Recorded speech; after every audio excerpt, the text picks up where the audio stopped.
Eu, quando garoto, me lembro de ouvindo homens, mulheres de Deus compartilhando experiência e eu pensando, pena que conosco, os meros mortais, isso não acontece. E durante muito tempo, eu fui escravizado por esse tipo de pensamento que me manteve longe de algo melhor que poderia estar sendo experimentado, até que fui convencido pelas Escrituras que Deus não faz acepção de pessoas. Eu não aceito a ideia de Deus ter um filho predileto, a menos seja eu. Aí eu posso abrir uma exceção. Então, cada vez que eu percebia Deus fazendo algo profundo na vida de alguém, aquilo me inspirava. Né? Houve uma época em que eu me alegrava por ele e me entristecia por mim, dizendo, essas coisas não acontecem comigo. Né? E houve um momento onde eu comecei a me alegrar pela pessoa e me inspirar. Se ele pode viver isso, eu não tenho que viver exatamente a mesma coisa, mas eu posso experimentar algo parecido. Nós precisamos crer, né, que esses recursos estão disponíveis a cada um de nós. Eu me lembro, aos 15 anos de idade, tinha recém sido cheio do Espírito Santo, e eu ouvi alguém dizer, se você quer ser uma águia, ande com as águias. Se quer ser uma galinha, fique com elas. Né? Você vai aprender comportamentos distintos, com gente distinta. E eu decidi colar naqueles que eu entendia, reconhecia como ser as águias. Quem são os que estão voando alto? O que eu posso aprender? E lembro de ter me aproximado de um pastor que se movia nos dons do Espírito Santo de uma forma impressionante. Eu nunca tinha visto aquilo naquela dimensão, com aquela frequência antes. E uma das áreas onde Deus usava muito aquele camarada era nesse aspecto do fluir profético. Era impressionante, tanto palavras proféticas, línguas com interpretação, palavra de conhecimento.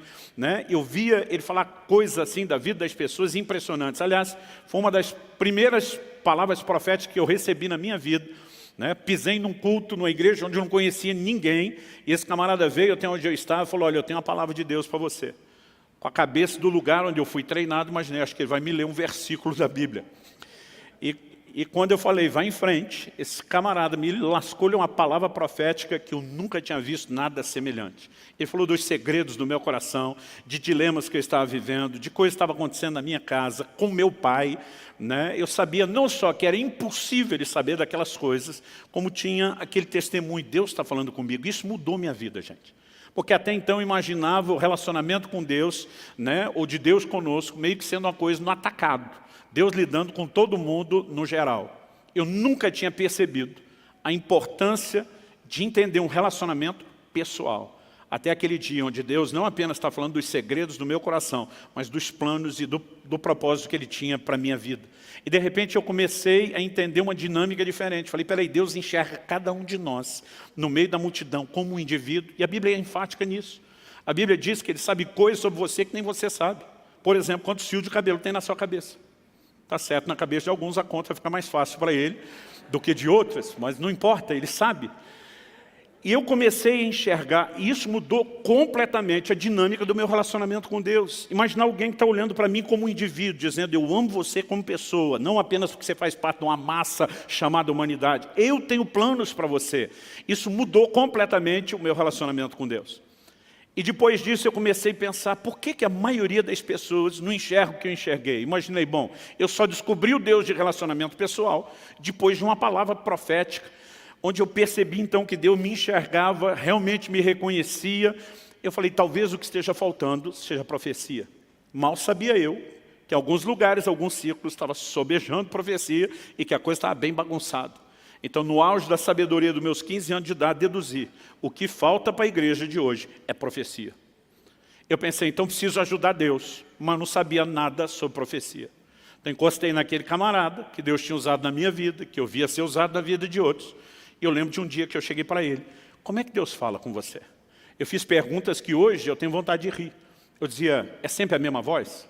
É voz de homem, é voz de mulher? Né? Tipo assim, vê uma voz diferente, como quando você liga para alguém, você já acha que é engano. Nesse caso seria um baita engano. E eu comecei a bombardear ele perguntas e ele só fazia rir. Hoje eu também tenho vontade de rir, me imaginando no lugar dele. E de repente ele olhou para mim e falou, para, Luciano, você está espiritualizando demais a coisa. Ele falou, aliás, esse é o problema da igreja, é mistificar demais aquilo que deveria ser simples. Ele falou, a maneira de Deus falar é simples. Ele falou, o jeito que você está perguntando, você dá a entender que você acredita quando a gente diz, Deus me falou, que a gente está ouvindo uma voz. E era isso que eu imaginava. Cada vez que um homem ou uma mulher, Deus dizia, Deus falou comigo, imaginava uma criatura andando por aí, ouvindo vozes. Ele falou 2 ou 3 vezes na minha vida, no máximo, eu ouvi uma voz. E há momentos, eu fui descobrir isso depois pela experiência, mesmo quando a gente chega ao ponto de ter uma experiência espetacular dessa, de ouvir uma voz, que você tem hora que não consegue entender se ela é externa ou interna, mas ela é clara. Eu também não tive muitas experiências dessa ao longo da minha caminhada. Ele falou, a maior parte do tempo Deus fala comigo de uma forma simples. E eu falei, mas como assim simples? Ele falou, simples. Pensa numa coisa interior. Ele falou, não é, mas parecida com um pensamento, um sentimento. E a hora que ele falou isso, gente, pensa num camarada que ficou frustrado, fui eu. Porque eu tinha fantasiado um negócio tão espetacular, que o camarada estava chutando todos os castelinhos de areia que eu tinha fantasiado a respeito do assunto. Eu lembro que eu olhei para ele e falei, você é tão parecido com o pensamento ou sentimento, o que garante que não é você pensando ou sentindo? Ele olhou para mim e falou, aquela palavra que eu te dei, era eu pensando ou sentindo? Eu falei, não, aquela foi boa pra caramba. Não tinha como ser você pensando ou sentindo. Ele falou, mas o processo é simples. E ele foi uma das pessoas que Deus usou para me ajudar a entender a dinâmica dos dons. Ele diz, Luciano, o resultado pode ser espetacular, mas o processo é simples. Então ele falou, eu vou tentar te ajudar. Ele olhou para mim e falou assim, você tem certeza da sua salvação? Eu falei, tenho. E foi bem dramático. Ele falou, se você saísse pela porta da igreja hoje, e um caminhão, já manta carregado, te atropelasse na rua, fizesse picadinho de você, para eu me imaginar bem morto mesmo. Ele falou, você tem certeza que está salvo e queria o encontro de Jesus? Eu falei, tenho. Eu falei, como que você tem a certeza? Jesus alguma vez te apareceu pessoalmente para dizer, meu filho, eu mesmo te garanti com o meu sangue, tu está dentro? Eu falei, não. Ele falou, algum anjo te apareceu trazendo uma cópia autenticada do livro da vida, dizendo, o número de protocolo tal, apresenta na entrada que você vai ser colocado para o lado de dentro? Eu falei, também não. Ele falou, você ouviu alguma voz de trombeta anunciando sua salvação? Eu falei, não. Ele falou, pelo menos você viu o céu? Eu falei, também não. Ele falou, você nunca viu Jesus, nem anjo, nem o céu, nunca ouviu nada? Eu falei, não. Ele falou, como é que você sabe que é salvo? E eu respondi com a simplicidade de um garoto. Eu falei, eu sei porque sei porque sei. Se fosse hoje, ainda teria dito, como é que eu sei? Não sei, só sei que eu sei, porque eu sabia que eu sabia que eu sabia. Eu só não sabia como é que eu sabia, mas que eu sabia. Não sabia de onde vinha tanta sabeção, sabimento, mas eu sabia muito. Eu falei, eu só sei que eu sei. Ele falou, deixa eu te mostrar o que a Bíblia diz.